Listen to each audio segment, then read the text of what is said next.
Paz para todos. Eu gostaria de compartilhar aqui o texto que talvez seja um dos mais lindos da Bíblia. É 1 Coríntios capítulo 13. Abra aí sua Bíblia, vamos ler. Eu vou ler pausadamente, né, e vou ficar explicando também. Ainda que eu fale a língua dos homens e dos anjos, se não tiver amor, serei como sino que ressoa ou como prato que retine.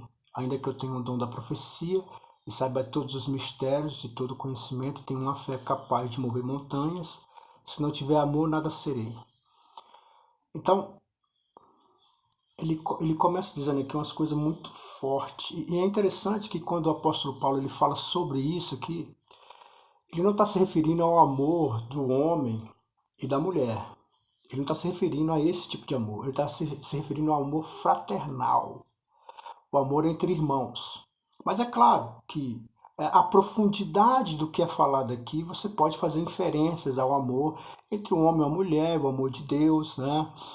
Inclusive, a Bíblia foi escrita em grego, né? E segundo o entendimento dos gregos, o amor se divide em três partes, né?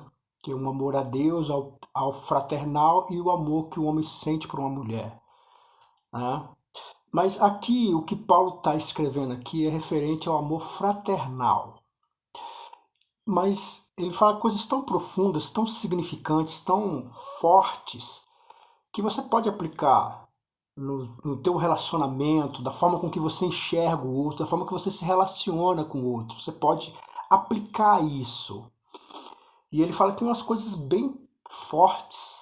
Ele diz assim, ainda... É claro que aqui ele vai usar um elemento gramático, né, que é o exagero, né, hipérbole, para poder fazer com que a gente medite naquilo que ele está querendo expressar. Então ele começa dizendo, ainda que eu fale a língua dos homens e dos anjos. Então, nós sabemos hoje que uma pessoa que ela é bilíngue, né? Esses dias eu conheci o Fernando, não sei se ele está vendo aqui esse vídeo, né? Se estiver vendo aqui, um abraço, Fernando. Ele é professor de inglês e ele é professor também que dá aula de arco e flecha, né? Um cara bem, tem uma inteligência bem acima do comum.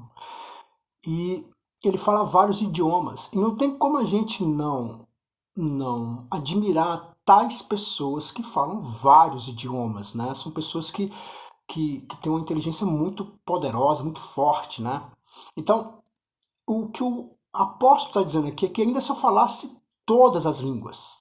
Você já imaginou se eu falasse todas as línguas? Mandarim, grego, romano. Se eu falasse todas as línguas, inclusive os dialetos, inclusive as falas de índios, se eu soubesse de tudo, né?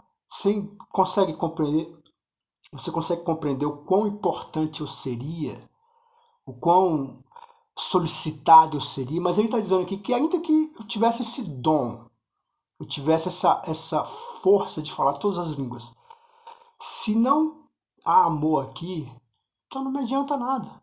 Agora presta atenção, não adianta para Deus. Para os homens adianta, claro, né? A gente falar várias línguas, você vai poder mudar a tua vida, mudar a tua história. E ele ainda vai mais além. E ainda se você pudesse falar a língua dos anjos. Porque é óbvio, é claro que os anjos, sendo ser pessoal, eles têm uma forma de se comunicar. E aí entra um debate, né? As pessoas entram num debate que não é esse o intuito aqui do vídeo. Mas, preste atenção, se você pudesse falar, além da língua dos homens, falasse também a língua dos anjos, quão importante você não seria, né? Mas para Deus, você não tem importância nenhuma. Se é isso que te define, se essas coisas vão te definir, para Deus não quer dizer nada. Porque para Deus a única linguagem que de fato vai importar é a linguagem do amor. E aí ele diz,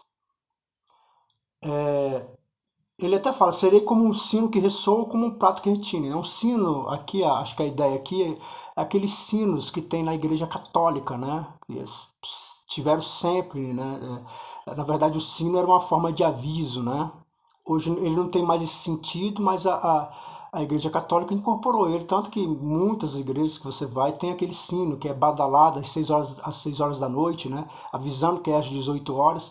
Naquela época tinha mais uma força de comunicar guerra, né? Ou então que o inimigo está se aproximando. E você vê que quando aquele sino começa a bater, blim, blom, ele é irritante. Você quer logo que acabe aquele sino, porque não tem ritmo, não tem melodia, não tem nada. É diferente de uma orquestra ou então de um som de uma banda onde tem a bateria que harmoniza com o baixo, que harmoniza com a guitarra. Então, todas essas coisas harmonizadas juntas, elas é agradável ao ouvido. Você ouve e você sente, e às vezes você até penetra na música, né, com seus pensamentos, traz recordação. Mas um sino que só fica fazendo blim, blom, ele é completamente irritante. É o que Deus está dizendo, ó, esse falar em vários idiomas, né, para mim é algo irritante se você não tem a linguagem do amor. E ele vai aprofundar no texto, ele diz assim: ainda que eu tenha o dom da profecia, saiba todos os mistérios e todo o conhecimento, e tenha a fé capaz de mover montanhas, se não tiver amor, nada serei. Então aqui ele fala uma coisa aqui que ela tem uma importância muito boa, muito forte, que é se você conhecesse todos os mistérios da Terra. Já pensou? Se você conhecesse, se pudesse falar aqui sobre genoma humano, se você pudesse falar claramente sobre a clonagem, se você pudesse discorrer sobre todos os mistérios, até os bíblicos, você falasse assim, como que um peixe engoliu Jonas, você dá toda o porquê disso, como isso aconteceu, Jesus andar sobre o mar, o mar vermelho se abrir. Se você tivesse todas essas respostas, já pensou quem você seria? Aonde você estaria? Com quem você estaria conversando se você soubesse todos os mistérios? E ele está dizendo aqui que se você ainda fizesse isso, se não tivesse esse poder, se tivesse essa capacidade, se não há amor nas suas ações para Deus, não adianta nada. É claro que para os homens adianta. Souber dos mistérios, decifrar as coisas, para nós é algo de impacto valor. Porém, para Deus, se não está dentro da linguagem do amor, não está adiantando nada. Todo esse seu conhecimento. E aí ele fala, ainda que eu tivesse o dom da fé, já pensou? De transportar montes. Porque isso é relatado na Bíblia, né?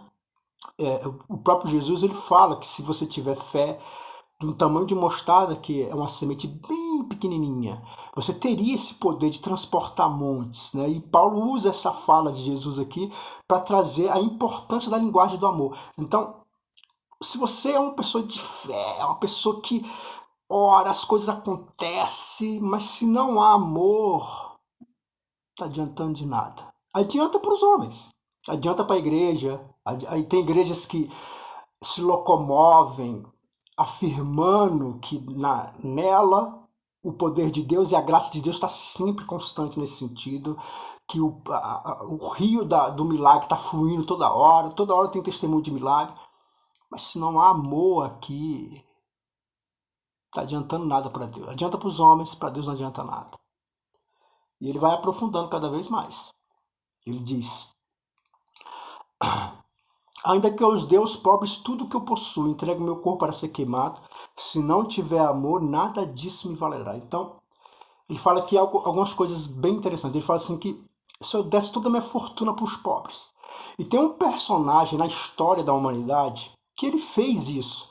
Ele é respeitado na igreja católica, mas também é respeitado na igreja evangélica. Ele é muito respeitado por essa atitude que ele tomou, de dar tudo aos pobres. Que o santo católico, como é que é? Esqueci o nome dele, é Fernando de Assis, não. Francisco de Assis. Francisco de Assis. Então ele fez isso, ele foi canonizado, né? Ele é considerado santo, porque ele teve essa atitude nobre, que não ele era de família rica e ele pega e entrega tudo aos pobres. Ele sai nu da sua casa e ele passa a viver com os pobres e passa a querer cuidar dos pobres, mesmo sendo rico. Então o que ele fala, os conceitos dele, é aplaudido pela igreja católica, mas também é muito bem querido e muito bem visto pela igreja protestante da época e até hoje é um ser muito respeitado, tanto da igreja católica quanto da igreja evangélica, porque ele tomou essa atitude. E aqui eu não estou questionando a pessoa, Francisco de Assis. Eu estou dizendo aqui o que o Paulo está dando como exemplo. Que mesmo se pessoas fazem isso, e aí eu já não estou mais citando Francisco de Assis, eu estou querendo dizer que se pessoas fazem isso e não é motivada por amor, você fala, não, mas claro que é motivado por amor. Não, não é. Tem pessoas que lutam por ideais, tem pessoas que são fortes em convicção, mas isso não significa que elas amam, que elas têm atitudes nobres de amor. Né? Simplesmente as minhas paixões elas são capazes de me mover também. Não necessariamente eu preciso amá-las. Então ele diz que se a pessoa faz isso e não tem amor para Deus, não adianta não. É claro que para os homens adianta, né? Para as pessoas que foram beneficiadas com as roupas, com a riqueza, com a comida, as pessoas que receberam isso, para elas adianta. Mas para Deus não adianta nada se não há amor nessas atitudes. E aí ele também cita se eu desse meu corpo para ser queimado. Nós temos um exemplo disso também na história, que é o caso da Joana d'Arc, né? Joana d'Arc, ela, por causa de uma causa, a causa da França, né? Ela, ela se sacrifica para ser queimada viva, né? É uma causa. Também podemos citar outras coisas como a Inconfidência Mineira aqui no Brasil, né? Que é uma causa nobre que pessoas morreram por causa disso e tantas outras histórias na história que mostram pessoas se sacrificando ao máximo para poder. São pessoas que viram martírio, né? Pessoas que fazem de tudo por uma causa para que outras pessoas possam ter oportunidades e elas possam viver bem. Mas o que o apóstolo Paulo está dizendo aqui é que se você faz isso e o motivo que move isso não é amor, não está adiantando nada. Às vezes está adiantando para as pessoas que os Inconfidentes Mineiros adiantou demais, né? A Revolução Francesa adiantou demais. Mas para Deus não tem valor se não há amor. Então aqui a gente já tem uma grande reflexão de toda essa narrativa de Paulo. É que tudo aquilo que você vai fazer tem que ser com muito amor. Se o seu relacionamento com seus filhos, com a tua esposa, o seu relacionamento com o teu esposo, os relacionamentos que você tem, eles têm que estar pautados em amor. Ele tem que estar direcionado no amor. Né? Quando você faz essas coisas com um amor sincero, então tudo passa a ter um significado, tudo passa a mudar. E agora ele vai dizer o que é o amor então, né? Então, como é, se eu quero, então, já que eu tenho que expressar o amor em tudo que eu faço, então o que é o amor? E aí ele vai dizer: o amor é paciente. Então, uma das características do amor é a paciência, é suportar, é entender a debilidade do outro, é trabalhar isso. Aí você vê que tem pessoas que são coisas naturais do ser humano. A mãe, ela é paciente com o filho. O pai é paciente com o filho. E toda relação de amor, ela requer paciência. E você vê que nós vivemos num mundo muito difícil, onde ouvimos muitas histórias, né, de pessoas que abusam de seus filhos, abusam das suas esposas. Então você vê que aqui não tem o elemento paciência. Então esse relacionamento que está acontecendo não está pautado em amor, porque aqui não há o elemento paciência. E ele continua, ele diz, o amor é bondoso. Então o amor está sempre pronto para fazer o bem. Ele diz, não inveja, e aqui nós temos um problema, né? Eu vejo algumas pessoas que se relacionam, né, que elas vivem em disputa, né? Então, existe um ponto aqui que deveria ser, que daria até uma grande pregação, né? Quando fala da inveja aqui, né? Porque existe a diferença entre cobiça e inveja. O cobiçar, a Bíblia, ela reprova ambos, né? Mas a inveja ela é mais maléfica. A cobiça é quando você tem um carro e de repente eu falo, nossa, que carrão, eu quero ter um carro como esse. Em alguns aspectos, essa cobiça é até benéfica, porque você vai lutar para ter um carro. Só que ela pode se tornar maligna, né? Quando o propósito vira um fim. Aí é maligna, né? Mas essa é a cobiça. O problema da inveja é quando você me apresenta o carro e eu falo que você não merece o carro. Então, a inveja é mais pessoal, ela vai na pessoa. E tem pessoas que têm inveja de muita coisa. Às vezes você fala assim, nossa, mas eu não tenho nada para ter inveja. Às vezes você tem a juventude, tem gente que tem inveja da sua juventude, ela queria ser jovem igual você. Então, às vezes a pessoa tem inveja de quem você se tornou, dos relacionamentos que você consegue construir, não necessariamente das posses que você tem, porque a inveja não tem muito a ver com aquilo que você possui, mas tem a ver com você. E uma recomendação, quando você descobre ou então vive com pessoas invejosas, você tem que se afastar delas. As pessoas invejosas, elas acabam trazendo mal para a nossa vida. Elas acabam sendo uma presença maligna na nossa vida. Então, tudo aquilo que é mal, você tem que se afastar. Por exemplo, Jesus, ele combatia os escribas e os fariseus, mas não se juntava a eles. Uma vez que Judas, o Iscariote, estava com Jesus, é por causa das profecias, ele tinha que ficar com Jesus. Assim como muitas vezes a gente é obrigado a conviver com uma mulher, eu sou casado com a mulher que é invejosa, eu tenho um filho que é um problema, então, mas são relações que eu sou obrigado a viver.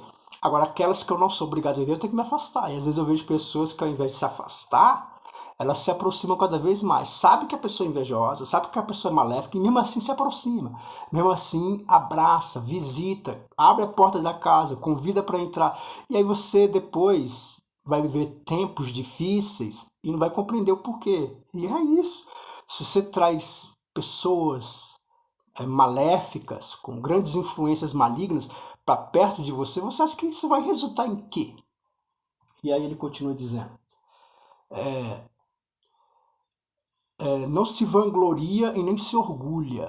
Então, o amor, ele não se vangloria, ou seja, não fica contando vantagem, e nem se torna orgulhoso. Então, aqui já quebra algumas coisas. Por exemplo, quando a pessoa diz que ama, e ela não tem carinho, não tem nada. Ela ama, mas não cuida, sabe? É aquela pessoa que ama e não cuida. E sabe o que isso significa? E sabe o que isso é? Isso é, na verdade, egoísmo.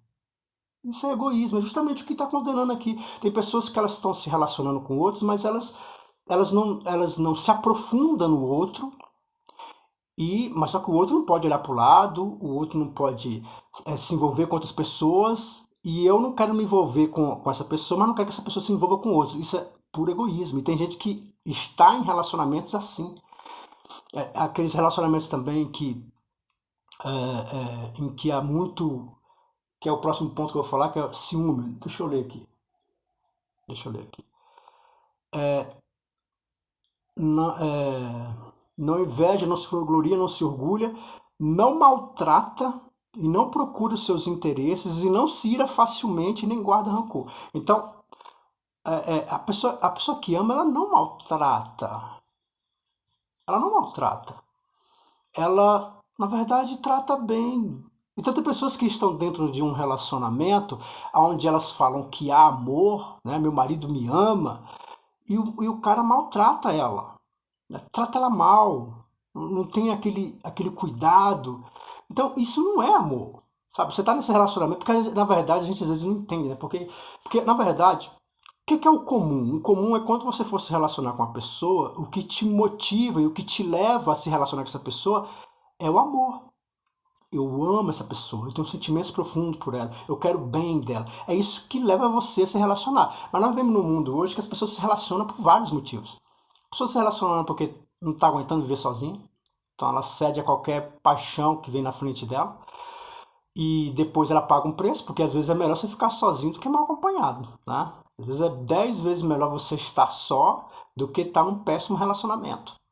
Aí tem pessoas que se relacionam por interesse, porque aquilo que ela vai ganhar, aquilo que ela vai obter. Então, o que motivou ela a estar com a pessoa não foi sentimento, foi, foi status. Então, esse tipo de relacionamento, ele não te faz bem, nunca vai te fazer bem. Pelo contrário, ele só vai te fazer mal.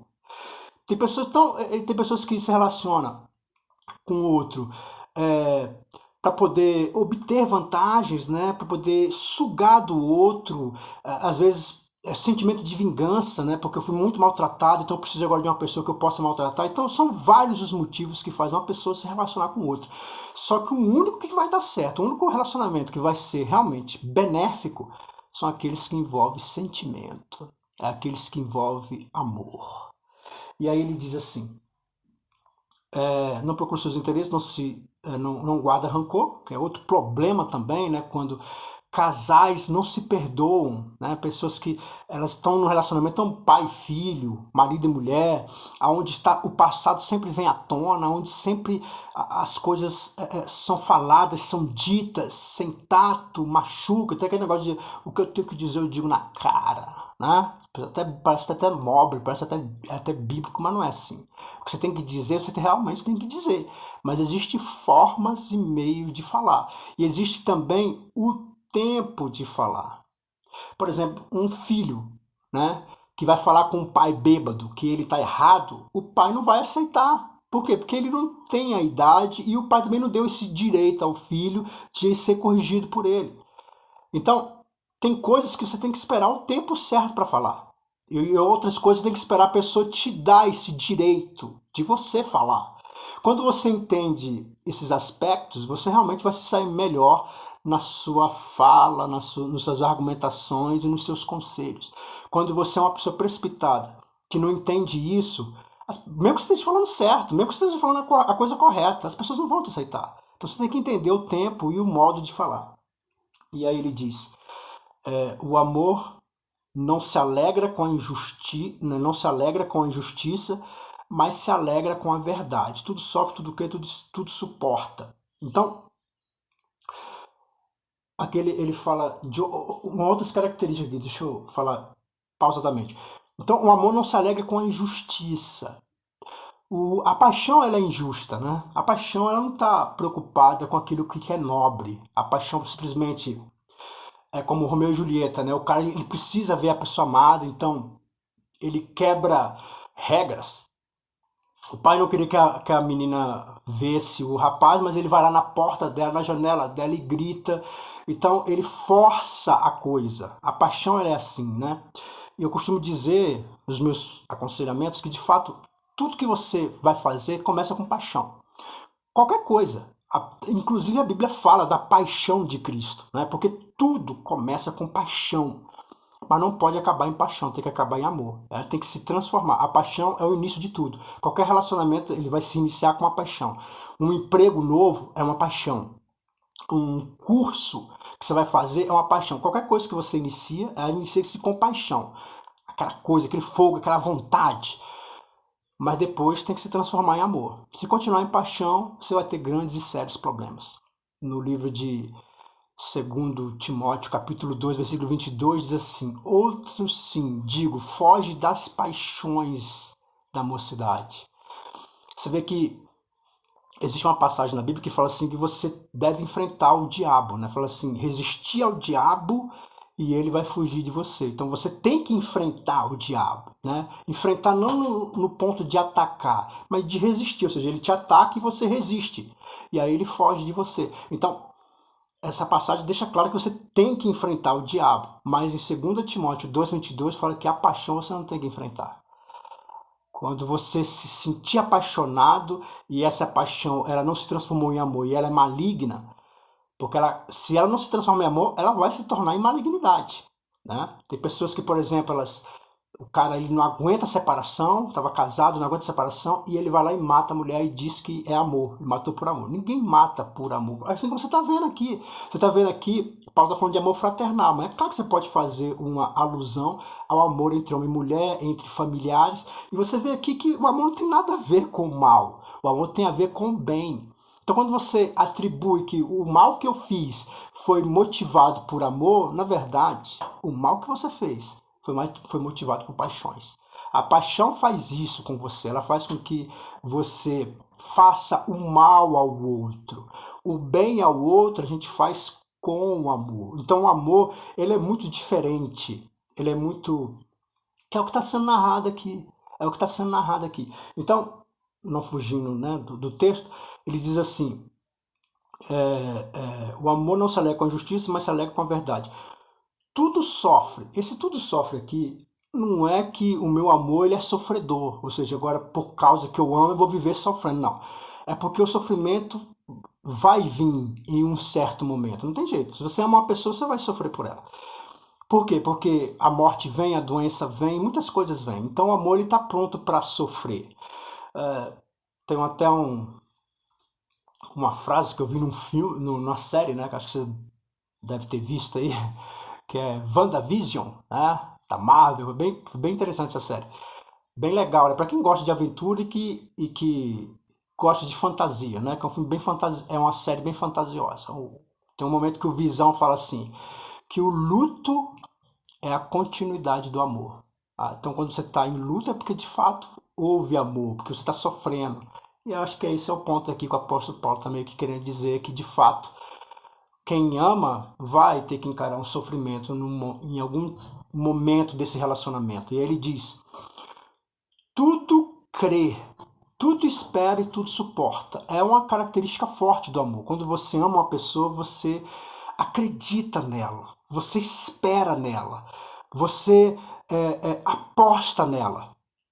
Essa é uma característica do amor, é a admiração. Quando acaba a admiração, acaba o amor. Né? Então, a admiração é um belo de um combustível para o amor. Então, se no teu relacionamento as coisas estão acabando, então começa a pensar nisso aí. Começa a pensar em você voltar a admirar o outro. Ou então, despertar aquilo que... Porque tem pessoas que vai mudando com o tempo, né? Às vezes é uma pessoa forte, e aí você se relaciona com ela. O que te atraiu na pessoa foi a força dela, né?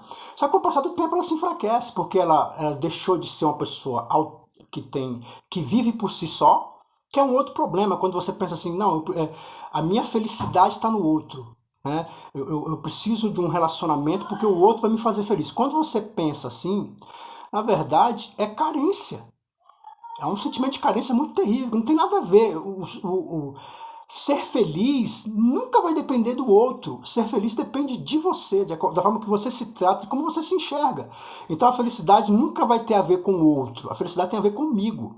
E aí eu sendo feliz, eu atraio gente feliz, aí tenho relacionamentos felizes e vivo feliz. Esse aqui é o ponto. O ponto não é o outro que vai me fazer feliz, mas o ponto é, eu sou uma pessoa feliz, e aí a outra pessoa vai sentir a minha felicidade, eu vou sentir a felicidade dela, e todos seremos felizes. Quando você coloca o peso no outro, de que o outro vai te fazer feliz, o outro vai mudar a sua vida, é um relacionamento fadado ao fracasso. E aí ele fala outras coisas aqui. Eu até disse que ia falar outra coisa sobre os ciúmes, tá até esquecendo, que os ciúmes que a gente tem no relacionamento de amor é aquele ciúme de cuidado. A Bíblia chega a dizer isso, que Deus tem ciúmes da gente nesse sentido de cuidar. Por exemplo, eu tenho um carro, eu tenho ciúme dele, eu não quero que ele fique arranhado, eu não quero que ele seja exposto, então eu tenho aquele cuidado. Mas esse é o ciúme de cuidar. Esse é o ciúme muito prazeroso, normal e gostoso entre todas as pessoas que se amam. É um ciúme normal.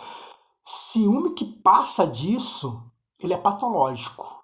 E o ciúme é a prova cabal que não existe amor. Se você tem um ciúme de posse da pessoa, é a prova que você nunca amou. O problema desse ciúme aí não tem a ver com a pessoa, tem a ver com você. Há um problema com você. E aí são vários. A gente ouve, né? Eu fiz um ano de psicologia. Então, existem vários argumentos para esse tipo de ciúme. Por exemplo, boa parte dele é inveja, né? Quando você tem, na verdade, você tem aquela vontade de ser tão desejado, de ser tão querido, e quem não é, você não é essa pessoa, quem é o outro, então isso te faz ter esse ciúme maluco. A falta de amor próprio, você tem problemas consigo mesmo, não se enxerga, e aí você tem essa forma de ver no outro e culpar o outro, também a posse, como eu já citei, quando você de fato é uma pessoa egoísta, na verdade, você não ama, mas também não quer que ninguém ame aquela pessoa. Então, são vários argumentos, né? A gente podia fazer até um outro vídeo sobre isso, em outro momento. Então, ele diz, o amor nunca perece, ou seja, o amor nunca acaba. Mas as profecias desaparecerão, ou seja, o dom de profecia, ele está aqui enquanto o Espírito Santo está atuante aqui na igreja, que é eu e você, não é um templo, são as pessoas, né? Então, enquanto o Espírito Santo está aqui, a profecia é atuante, mas ela vai acabar, porque a gente não vai ficar aqui mais, né? Nós vamos ter um corpo transformado, a nossa ressurreição, né? Em nome de Jesus, essa é a nossa esperança, né? A ressurreição, que Deus vai nos transformar. Então a profecia vai desaparecer. As línguas cessarão. O conhecimento passará. Então ele está falando de todas essas coisas que elas têm tempos de validade. Elas passam, elas acabam. Mas o amor não. O amor você começa a sentir aqui. E você vai sentir até... Davi, depois a gente vai jogar, tá? Eu tô gravando um vídeo aqui, depois a gente joga. Então, voltando ao raciocínio. Quando a gente... Deixa eu voltar aqui, porque... peraí. Tava falando das coisas que acabam. O amor, ele nunca acaba. O amor, ele nunca acaba. É assim, uma vez eu estava falando com uma pessoa que aquilo que a gente não vê é mais real do que aquilo que a gente vê. Então você está me vendo agora, né? Mas o que nos move mesmo são os sentimentos. Eles são mais reais. Eles fazem eu tomar atitudes que muitas vezes você vendo, você não toma. Por exemplo, vou dar um exemplo aqui como a gente é emocional. Imagine aí, você está numa estação de trem, e aí lá vem um trem. Só que na tua frente tem um velho. E lá, mais à frente, tem uma criança e uma mulher amarrada. Se você empurrar o velho, o trem não pega nem a mulher nem a criança. Né? E aí a pergunta é, você faz isso? Você empurra o velhinho para poder salvar a criança e a mulher? Se você for uma pessoa coerente, né, que eu espero que seja, claro que você vai dizer que não. Né? Você jamais vai fazer isso, vai sacrificar uma vida por outras. Né? A culpa não é tua, né? A pessoa está amarrada, a situação não tem nada a ver com você. Né? Você simplesmente está assistindo e você não vai prejudicar ninguém para poder salvar outras pessoas. Essa é a parte racional. Agora a parte emocional. O mesmo exemplo, está na estação de trem, tem um velhinho na tua frente, tem uma criança, uma mulher amarrada e o trem está chegando. Só que a criança que está amarrada ali e a mulher que está amarrada ali é a tua esposa e a tua filha. Ou então a tua mãe e o teu filho. A pergunta é, você empurra o velho? É claro que você empurra, né? O sentimento vai falar mais alto. Então você está vendo, as nossas decisões elas são mais emocionais do que racionais. O sentimento ele é mais vivo e mais real do que a nossa própria existência. Tudo aquilo que você faz, aquilo que você almeja, que você compra, que você programa a sua vida, é baseado nas suas emoções, é baseado em salvar ou ajudar ou prosperar a quem você ama. Então, assim como o ódio. O ódio também ele é real. Aquilo que o amor ele começa aqui na Terra e vai até a eternidade. Mas o ódio também. O ódio você leva até a eternidade, segundo nós entendemos como cristão, que você vai levar para o inferno, né? Lá você vai viver eternamente com o seu ódio. Então ele diz assim, e esse aqui eu quero chamar a tua atenção aqui, ó. Pois em parte conhecemos, em parte profetizamos. Profetizamos. Quando, porém, vier o que é perfeito, o que é imperfeito desaparecerá. Eu quero chamar a sua atenção para esse pedaço aqui. Nossa, 33 minutos, hein? Falei bastante. Eu vou tentar ser mais rápido agora. Dar uma conclusão aqui. Então, essa parte aqui eu acho que você tem que prestar atenção. Quando eu falo assim, que em parte conhecemos, e em parte profetizamos. Eu vou terminar de ler o texto para não ficar mais estendido, né? Então, diz assim, quando, porém, vier o que é perfeito, o que é imperfeito desaparecerá. Quando eu era menino, falava como menino, pensava como menino, raciocinava como menino. Quando me tornei homem, deixei para trás as coisas de menino. Agora, pois, vemos apenas um reflexo obscuro, como um espelho. Mas então veremos face a face. Agora conheci parte, também conhecerei plenamente da forma com que sou plenamente conhecido. Então, essa parte aqui ela é muito forte, porque ele fala assim que nós conhecemos, o assunto aqui é amor, né? Ele está dizendo aqui que nós conhecemos em parte. Então aqui já tem uma resposta aqui muito forte aqui para algumas pessoas. Então vamos lá, presta atenção. Por que ele está dizendo que a gente conhece em parte? Porque eu, quando nasci, eu conheci o amor da minha mãe e do meu pai. Esse é o amor para mim profundo. É o amor que mais impactou a minha história. É o amor que eu tenho pelo meu pai e pela minha mãe. Com o passar do tempo, vem as minhas irmãs. Então eu conheci uma outra parte do amor. Então eu não deixei de amar meu pai e minha mãe e nem diminuí o meu amor por meu pai e minha mãe. Simplesmente eu passei a amar as minhas irmãs também com amor profundo, amor forte, amor bacana. Então eu agora tenho o amor do pai e da mãe e o amor das irmãs. Só que quando eu me tornei adolescente, fui me envolvendo com pessoas, eu descobri que existe um amor pela mulher.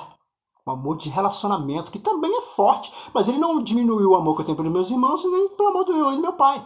É uma outra parte do amor. E aí depois, quando eu me casei, eu tive 2 filhos.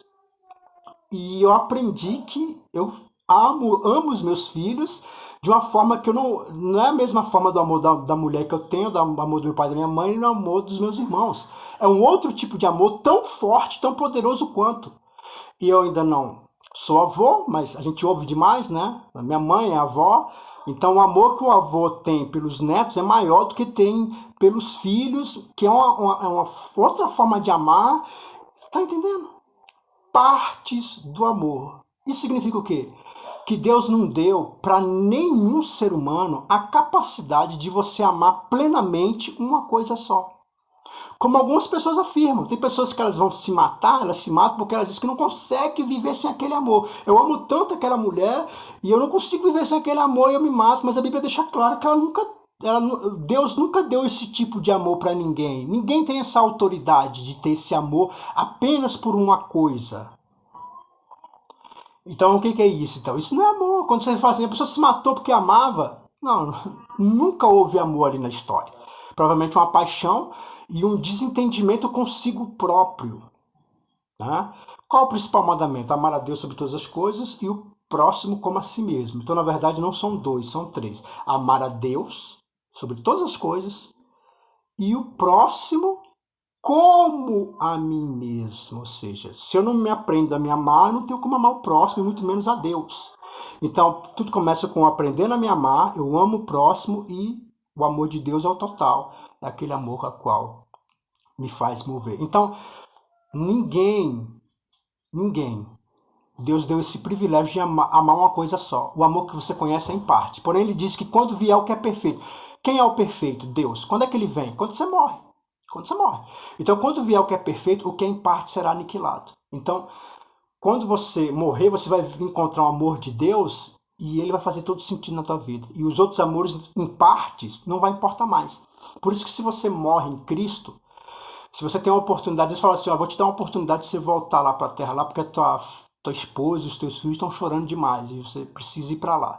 Você não vai querer, porque você já encontrou o amor perfeito. Porque o que é em parte é aniquilado, não tem mais importância, não importa mais, só importa esse amor, o amor de Deus.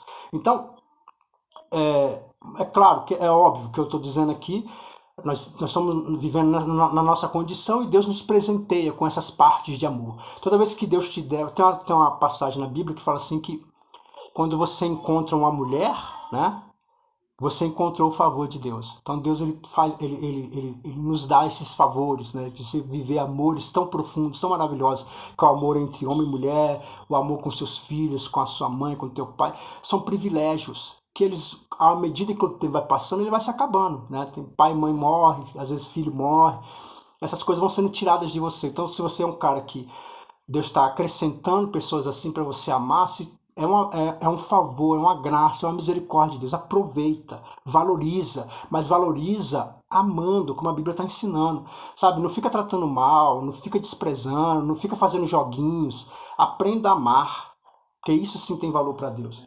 E aí ele ensina, ele fala que ele falava como menino, discorria como menino, mas quando ele cresce, ele deixa as coisas de menino. Ou seja, era o mesmo entendimento que ele tá, que quando você encontra o amor perfeito, aquelas coisas passam a não ter mais tanta importância. Então, quando você se encontrar com Deus, o único amor que vai te importar é o de Deus. Esses outros amores que você viveu em parte, eles perdem a importância. É nesse sentido que ele está falando. Aí ele fala, assim permanece agora essas três coisas. Então, aqui ele fala de três coisas que tem que permanecer. A fé, a esperança e o amor. O maior delas, porém, é o amor. Então, que é o assunto do texto, né? É que, de fato, o amor é aquilo que de mais importante você tem que preservar nas suas relações, naquilo que você vai fazer, naquilo que você tem. Aprenda a amar tudo aquilo que Deus achou graça de te dar. E ele fala de três coisas que você tem que ter nessa vida aqui, que faz a sua vida ter sentido. Fé, que é óbvio que é só a fé em Deus. Esperança, porque o dia que você acabar suas esperanças, esse dia você vai querer morrer. Quando a pessoa se suicida, na verdade, você pode reparar que não é que ela quer acabar com a vida, ela quer parar de sofrer. Ela quer acabar com o sofrimento. E por que ela quer acabar com o sofrimento? Porque ela perdeu as esperanças. Então são três coisas que nos faz fazer viver e aproveitar esse dom de Deus, que é o dom da vida. É fé, esperança, mas a principal é amor. Ame. Ame tudo aquilo que Deus está achando graça de te proporcionar, antes que Ele te tire. Amém? Fique na paz e na graça. E depois, na outra oportunidade, voltarei aqui com novos textos aqui. Amém?